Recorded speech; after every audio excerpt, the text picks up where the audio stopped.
Good afternoon, private practice success community. It is Gerda here, and I hope you are having a fabulous Friday. What I want to do, as always, before we get started with this live stream is to share this in my Facebook groups. So thank you so much for always bearing with me as we get that done. But this means that nobody misses out from the valuable content that I will be sharing with you today. And I can say it's valuable because I know that today's topic is something that is probably the bane of most people's existence. And that is dealing with that to-do list. Okay. So I've shared it in two groups. I will share it in the last one, and then we will start talking. Okay, here we go. Cool. So welcome to today's vlog. And I really need to get better at counting beforehand at blog whatever number I'm at. I suspect it's something like 28. I normally go afterwards once I've posted this video on Facebook, and then I put the number in, but I guess it's 28, and it is part of the 90-day vlog challenge that I have set myself and also my mastermind group. So they're also doing this on their Facebook pages. So the topic for today is dealing with that ever-growing to-do list. So hands up, who here has that problem? I know I sure as hell do. And please, if you're listening to this recording, because I know a lot of you are probably still in session or in meetings, please press like, press love, and let me know that this is an issue for you. But I do suspect it is, because I guess the way that I come up with the topics that I discuss with you guys every day is most of it is based on what my private practice success clients tell me they are struggling with every day. And in this instance, it's also something that I have struggled with, I don't know, for ever since I can remember. The problem is, if you are a bit of a perfectionist, then you like to have everything on your list ticked off. You would even prefer having a list with nothing on it, okay? But the thing is that won't happen. It's really hard for that to happen. So I guess for me this morning, I have a very big to-do list. My to-do list isn't relevant to practice stuff. I'm very fortunate to have an amazing associate clinical director and principal psychologist at the practice, Frankie. But I know Frankie's got a huge to-do list, humongous. My to-do list again has to do with all the private practice success, workshops, programs, resources, and all that stuff that I need to put together, time that I need to spend talking to my clients, doing consults, sending them additional resources and information, and that list just grows and grows and grows and grows because I like to give as much as possible. Hi Frankie, thanks for joining me. I just mentioned you on the live stream here. I'm gonna have to make you go and watch that again. So I this morning found myself in this situation where I also had a huge to-do list, and I try and go for a massage once a month. So I find that if I don't go once a month, I really start to get bad headaches. So I had my appointment scheduled for 1 p.m. today. And I kept on finding myself throughout the morning in the back of my mind going, oh, I wonder whether I should cancel or whether I should reschedule, even if there's going to be a late cancellation and no-show fee.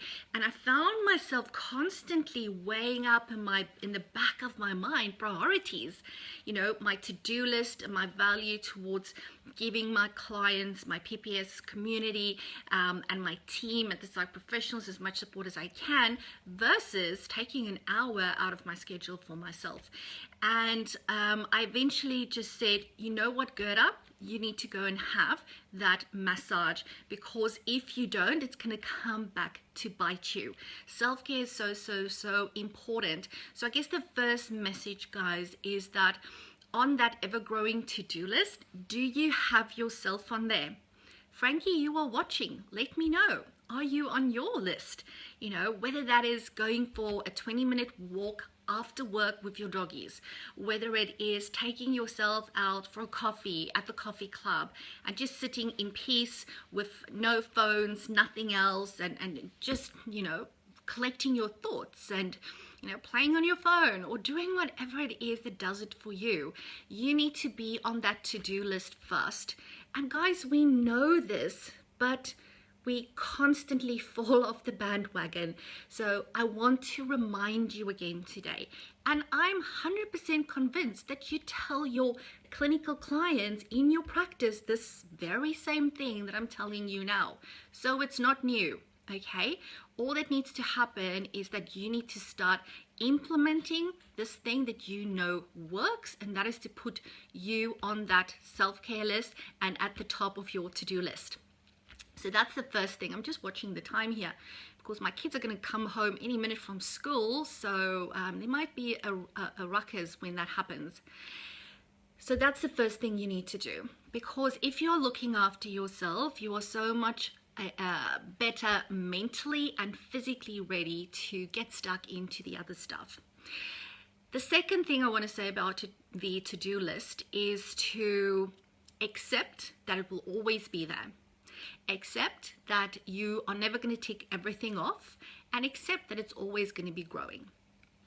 And again, you know this logically, but you need to start to believe this. Third thing that I want to say is really look at your to-do list and go, what about this really needs to stay on here? What is that stuff that I really wish I could be doing, but it's not really a priority? Take that off and start a second list that I call my wish list. So I actually have a notebook that I carry with me everywhere. In the front of the notebook, I put all my stuff that is to-do stuff. In the back of the notebook, I put all the stuff which is my wish list stuff. Okay, so those things where I go, oh, that's going to be a great idea. That's going to be a great idea. Oh, I need to do this. Or I need to have that meeting. Or reach out to that person. That goes into wish list, because you don't want to combine the two, because again, overwhelm. It's a recipe for overwhelm. Number four, am I at number four? Number four is ask yourself, who can help you with this? What can you delegate to somebody else that you do not need to do? And here comes our first arrival. Hello. Lovely. How was school today? Good. Excellent. Now, Mommy forgot to warn Daddy that I'm doing a live vlog right now. So can you go tell him when he and Hannah enters the door to be like quiet? Yes, yes. This is our little cheeky monkey. There you are. You're on there and on there. Isn't that super cool? Two places. So why is my mouth not... Yeah, that's enough, mister. Mommy's just doing a live vlog, Daddy. So Ethan's already introduced himself, so it'll be another 5 to 10 minutes. Okay, I did say I warned you that this is going to happen, and I'm running a bit late with the vlog because I actually chose to go and have that massage, which meant that I came home a bit later than I normally expected to. Can you pause it now because I want to kiss? Mommy's not going to pause it, but you can still have a kiss. There you go. I'll see you later. No, cool. Yes, where were I? Okay, so those are probably the 4 biggest things that I would say. And then to finish off with, number 5 is to know and to believe that even though there are so much stuff on that to-do list, you need to trust that it will get done, okay? Because I keep my notebook, I can see what was on that to-do list 2 months ago that I thought, geez, I have to do it, I have to do it, I have to do it. And it felt like days and days and days and days are going past and I still haven't done it. But now when I look back, yes, maybe it's a month, 2 months later, there's still a line through it. So it does get done. I'm not sure if that's the right English, remember? My grammar ain't good, it's my second language. The fact of the matter is, doesn't matter how long it's on that list, if it is important, it will get done, and you need to trust that. You need to trust that, okay? And then when you know that you've been productive, you need to let it go and say, I know everything's written down and tomorrow I will tackle it again. And what I do at the start of every day, because my to-do list might have 30 things on it, I would go, what is the 3 most important things that I must get done today? And then your brain goes through that process of prioritizing. What is that thing that will cause a catastrophe? Because really, if you're honest about it, everything on there won't cause a catastrophe if it doesn't get done. All right, the world will still continue to turn, but you still want to have that feeling of relief. You still want that feeling of achievement and of accomplishment, which means that you need to do something. So choose what those top 3 things are. And another thing that I'm just thinking of now is, and that's because I've had to do this with myself a lot, I often look at some of the things that's on the to-do list and I really analyze it and become very reflective if that thing has been on there a long time. And what I find a lot of times is that I'm procrastinating on certain things. So I would often procrastinate on something if I think that it has to be perfect before I need to implement it.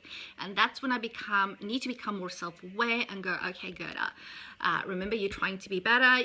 You're not trying to be a perfectionist. It's better to take action than to take no action at all. So let's stop that. The other thing that I find when I analyze my to-do list in terms of why a certain item that needs to be done stays on there is often because in my head and in my mind, I think that this is going to need a huge chunk out of my day to get done. And I constantly go, okay, I need to find a day somewhere that I have 3 hours to spend on this thing. So I'm currently updating my gerdamala.com.au website. And that's one of those things where I go, I really want at least 3 hours to sit, go through it, make notes to my website designer, give her stuff to update, and I just don't have 3 consistent hours somewhere in my day. And again, that's that mental block where really what I need to go is, who says that you need 3 hours consistently? Yes, that would be nice, but that's not always possible. So how about you book in 3 half an hours for the next 6 working days? And guess what? At the end of that week, it will be done. Otherwise, Gerda, you're still going to be waiting for 3 consecutive hours. And that's not a lie because I've seen that happen. If this is resonating with you, please leave me a comment. Leave a like, leave a love heart even if you really find it helpful. If you know about somebody that needs to hear this, please tag them in this recording, and please feel free to share this with your colleagues as well.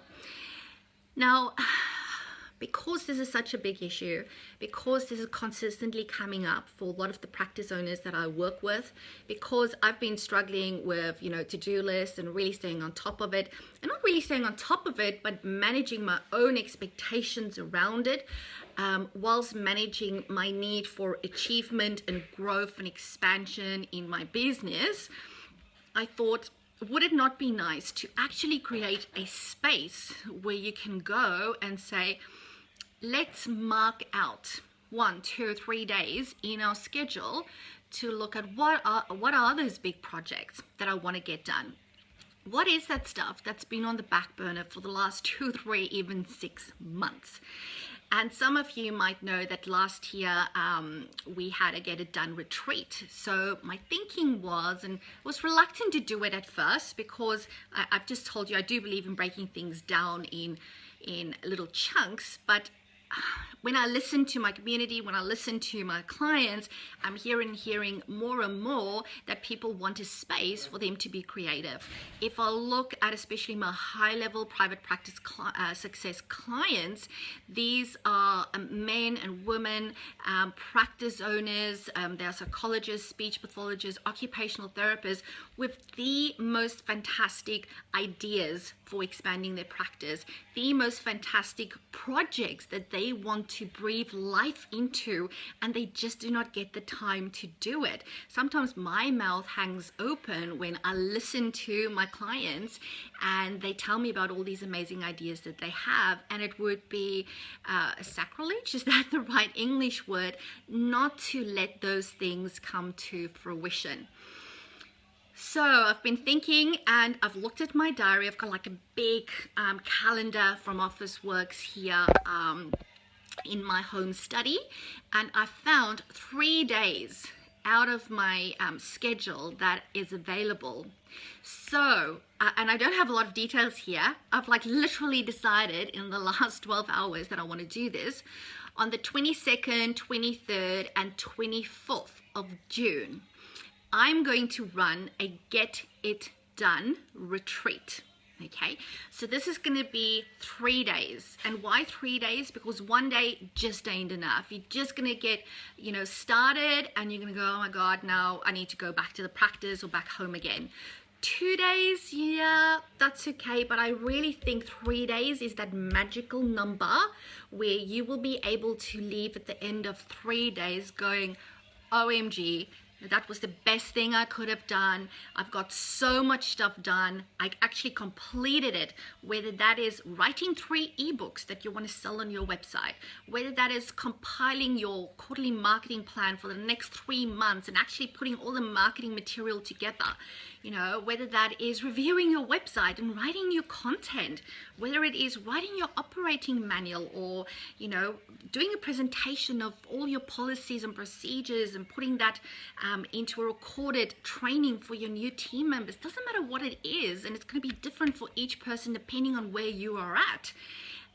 But really coming together as a group of practice owners, and this won't be a big group. I don't have details. I'm probably thinking no more than 10, but really having a space, and it will be here in Brisbane, of course, having a space, luxurious, beautiful space where we all get together, where I am there at your disposal for the 3 days to help you with whatever it is that you want to get done.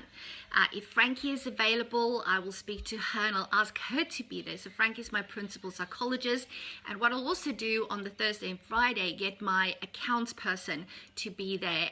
Tracy, if you've got questions about accounts or maybe how to run your KPIs or how to do your break-evens, that type of stuff, because you need to do it. But again, it's just so big in your head and you can't get it done. Let's do it together. Let's get together on a Get It Done retreat. I get so excited just thinking about it because that's going to be so much fun. And the best part is going to be the third day, at the end of the day, when people are going to go, this is the best thing since sliced bread that I've just done. Let's do a Get It Done retreat. If this is something that you would be interested in, again, I'll finalize the details over the weekend and really get it right in my head, what's going to be involved, the investment involved, all of that type of stuff. But if you want in, if there's something that you want to do, message me on this page, on the Gerda Muller page, and let me know, because like I said, for this to really work and for this to have the outcome that I wanted to have, it's not going to be big numbers, because I want to be able to be there and give each person individual attention based on what they want to achieve over those 3 days. And I can't do that if there's too many people. So message me, let me know. It's first come, first serve. And as soon as I then have the details, you'll be the first to know and you'll have first option to join me. Excellent. So I'm going to leave it at that. Thank you so much for those that has been sticking around. Please, again, share this with other people that you think might find this really helpful, who's also struggling with their to-do list. And remember, guys, as always, all you need to do is say yes to your very own level 5 private practice. I'll speak to you all again soon. Bye for now.